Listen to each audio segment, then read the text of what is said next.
Hey guys, how's it going? It is Andrew RFC here, and as you can see from the title down below, we are going with Manchester United for today's transfer rumor slash how the team up could shape for 2015-2016. So obviously Man U have been linked to a lot of players. They've improved since last season, and now it looks like they're willing to splash the cash again to make the team much better. Obviously, not all these rumors will probably happen because they're limited in sources and money. They're also going to probably have to get rid of players to fund some of these moves. So it'll be interesting to see what Man U do this summer. The first thing though with Man U is a lot of players linked to them are a lot of good young players that are not an ultimate team. I don't have their names unfortunately, but there are quite a few young guys linked to the team. But we're going to start off with the goalkeeper position. So obviously there's many rumors and there's some people even claiming David De Gea is a done deal, that he's heading out to Real Madrid. So the rumor that I've seen is if David De Gea is gone, they will bring in Jasper Cillessen, who was Louis van Gaal's goalkeeper at the World Cup in 2014. Not a bad goalkeeper, still probably hitting his prime. Played well for the Dutch. Obviously, he's an Ajax, wants a bigger club, and Louis van Gaal is looking for him. There's also been rumors that Tim Krul, who obviously was Van Gaal's goalie for penalty kicks, is also linked to Manchester United. But I wouldn't mind seeing Cillessen get a chance. Obviously, Victor Valdez is still there. If they decide to sign him, maybe he'll get playing time. Next, we're going to move on to the right back position, Nathaniel Klein. So in order for this move to happen, Antonio Valencia may have to finally leave Manchester United. He's done a decent job at right back for Man U, but he's not a right back is the problem. This guy, Nathaniel Klein, has had a hell of a season for Southampton. Still pretty young. He's got some years left. He's a natural right back in the position. He's English. Kind of makes sense for Man U if they could get him at the right price. I would like to see him at Manchester United.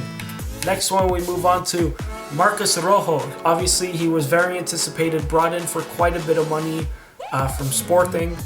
I still think the kid is pretty good. I don't think he's a bad player necessarily. I think he's just got to get playing time and has to get a chance at Manchester United. Then I think maybe he could prove himself and show what he's worth. Next, we move on to Mats Hummels, who has been linked to Manchester United for a couple of years now. Obviously, I mentioned this in the other videos, Borussia Dortmund is kind of on the down low. Jurgen Klopp leaving, obviously there's so many players linked away. And Mats Hummels has been linked to Man U for so long. I think this could finally be the summer where Hummels gets his move to Man U.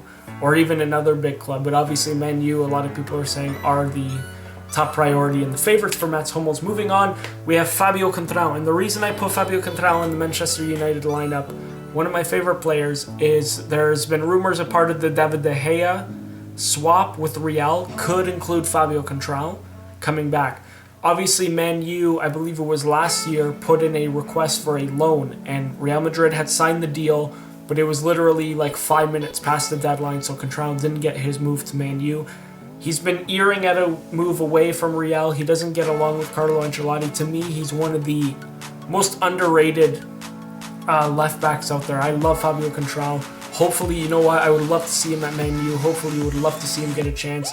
Him and Luke Shaw kind of battling it out. Luke Shaw obviously has injury problems, but we can see what goes from there. Next, we have Daley Blind. Blind, nothing to say. He's been pretty solid for Manchester United. He's been a good signing by Louis van Gaal, bringing in one of his Dutchmen. Blind, I could still see him being there in that center defensive midfield role. He's done a pretty good job at Man U. I don't think he's been the best, but he hasn't been bad. He's done his job basically. So I see Blind staying. Next is the big one. Obviously, he has been linked to Manchester United since almost the beginning of the year. Gareth Bale. I personally think Gareth Bale will stay one more year at Real Madrid, just for redemption. I think he will stay one more year at Real. If he plays well, he stays. If not, then I think he goes to Man U. But obviously, I put Gareth Bale in here because he's been linked to Man U for so long. So obviously, you have to put Gareth there. A move back to England, obviously, with Ryan Giggs being the assistant manager, could kind of pursue him. Ryan Giggs is one of his favorite players, the two Welshmen. We'll see where that goes. Next, we have Juan Mata. Mata, he's done well too for Man U. He's kind of picked it up. He could play on that right-hand side or in the middle. So Juan Mata, I still see him being a part of Manchester United next season. Next, we have Marouane Fellaini, who under Louis van Gaal is finally looking like the Marouane Fellaini that was at Everton, the one that David Moyes signed. So Fellaini, I still think he'll be there next year under Louis van Gaal, and I could still see him being a part of Manchester United for the long term. Next, we have the confirmed signing of Memphis Depay. Depay obviously is already done signing. Great young talent. Hope he gets first team action at Manchester United. Would love to see him play. And at the striker position, we have Wayne Rooney, the club captain. He's obviously been here for so long. I think he's still going to be there next year, no doubt. Falcao is leaving. I think Van Persie will also be gone. And I think they'll bring in a young guy to come back up Wayne Rooney. So I have them in a 4-1-4-1 formation, kind of lined up as this. Now we move over to the bench, where we have Ander Herrera. Not much to say. I think he's still going to be there. He's going to have to fight for his positioning, though. We have Phil Jones in the defense. You know what? He's been pretty solid for ManU. Still, again, another pretty young player. Here's the thing with ManU. They're very young. They're still growing. Phil Jones is another player. You also have Chris Smalling again. He's another player there who's had a decent season on a not-so-great defensive team. Kudos to Smalling. I think he stays with ManU. Next, we have Ashley Young. Young was up, I think, for ManU Player of the Year. He was great for Manchester United this season. I could see him staying. He's going to have to fight for a spot with Depay, or maybe he's going to move back to that left-back position. Who knows? Obviously, the question of Antonio Valencia, as I mentioned, will he still be there with Nathaniel Klein coming in? You know, the right mid spot is filled, especially if Gareth Bale comes in. I think Valencia's time could be up, but I have him on the team because he's just been here forever. Here's one of the big other ones. Raheem Sterling has been linked to Manchester United as well. He's been linked to several clubs, but ManU has been one of the big ones. Where will Raheem Sterling, guys? Why don't you guys tell me in the comments, where do you think Raheem Sterling will sign?